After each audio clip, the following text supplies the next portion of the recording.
LeBron James and his greatness cannot be denied. LeBron James and what he's accomplished cannot be denied.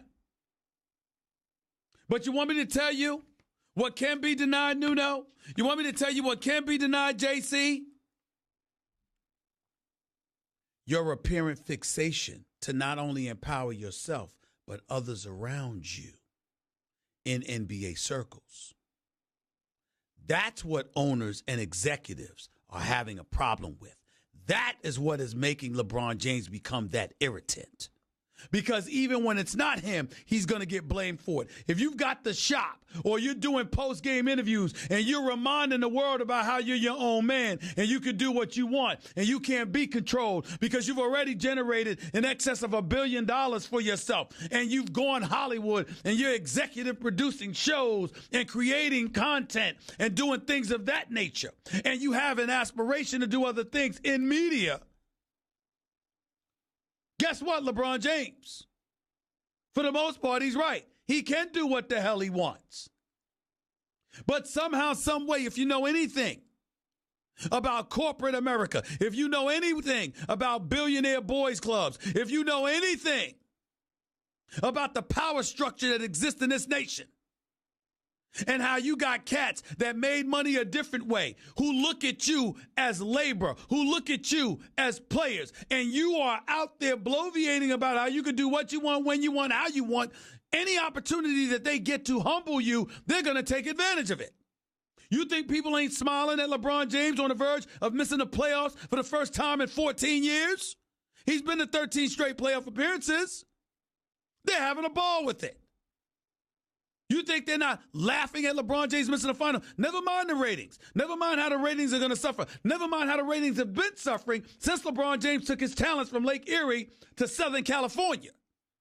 Because he plays later in the evening and the games come on later. And as a result, you don't get those earlier ratings you were getting from LeBron James as a lead-in to those West Coast games.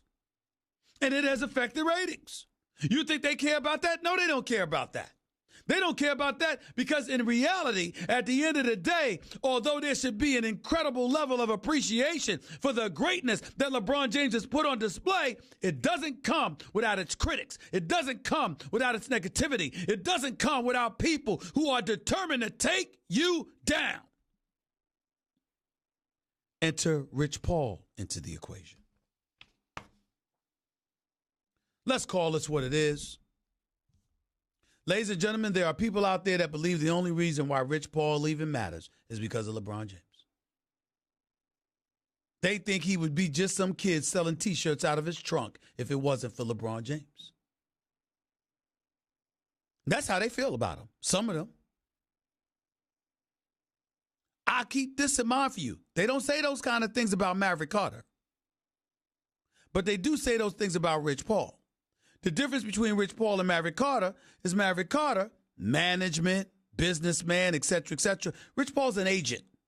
Not to say that agents are not those things, but agents have to be bad guys. And agents create more enemies than folks that are sitting in Maverick Carter's position. So as a result, you're going to have people hating on Rich Paul. So they're going to bring up the fact that he tried to force the trade of Anthony Davis to L.A. They're going to bring stuff like that up.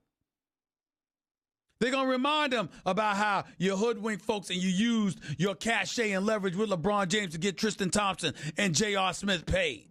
They're going to say those kind of things about you. They're going to ask folks to look at contracts of players that you signed, wondering and questioning, did you do a good enough job for them? You're going to be under the gun. You're going to be critiqued ad nauseum. That is the life of Chris Paul today as we know it. But let me give y'all a little secret. It also happens to be a reason why you have some of these guys gravitate to him. Because they recognize the level of vitriol aimed in his direction. And they're offended by it. They're offended by it.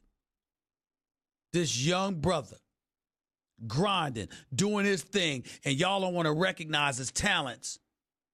Y'all want to attribute it to his connection to LeBron James and LeBron James only. And y'all don't want to give him credit where credit is due. That's what the Draymond Greens of the world, and others, are like John Wall and others, are saying about Chris Paul. Because they respect him. And they like him. Excuse me. And because they feel that way about him, they're taken aback by the criticism that comes his way. And so it's not an accident that you see these stories. And it says stuff like Jeannie Buss apparently fed up with Rich Paul.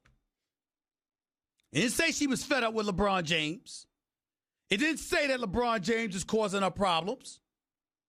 It intimated Rich Paul. Now, I didn't see that. I saw her being very nice to Rich Paul last week at the Staples Center when I was there. I didn't see that.